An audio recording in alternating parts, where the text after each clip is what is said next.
A day after his final Easter Sunday public appearance, Pope Francis has died. The Vatican made that announcement shortly after midnight this morning, accompanied by the ringing of the church bells across Rome. Fox News correspondent Rebecca Castor takes a look back at his life and the legacy Pope Francis leaves behind.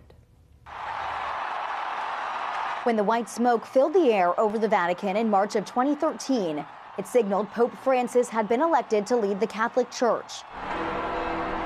And almost from that moment, he signaled changes were coming. The first pontiff from Latin America, the first Jesuit, the first to call himself Francis, would be just a few of the new beginnings. Born Jorge Bergoglio in Buenos Aires on December 17, 1936, to Italian immigrant parents.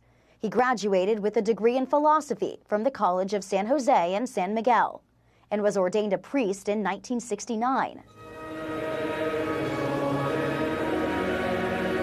In 1992, Pope John Paul II appointed him a bishop. 6 years later, he became Archbishop of Buenos Aires, a culturally diverse and economically challenged community. 3 years later, he was elevated to cardinal, where he was known for taking public transportation instead of a private car. When Pope John Paul II died in 2005, he was among the cardinals who elected Joseph Ratzinger, who became Benedict XVI. 8 years later, Benedict became the first pope in nearly 600 years to resign, sending shockwaves throughout the world.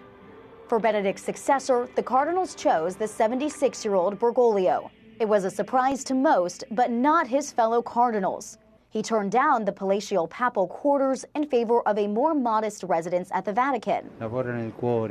He also began speaking frankly about modern issues, famously saying, "Who am I to judge?" when asked about the sexual orientation of priests. Passionate about the environment, his signature encyclical Laudato Si outlined how global warming hurts the less fortunate around the world. Francis also defended Islam while condemning the terror group ISIS. In the wake of deadly terror attacks on Christians in Egypt, Francis traveled to Cairo, extending the hand of fellowship to Muslims. Francis worked to make the Catholic Church more welcoming and inclusive.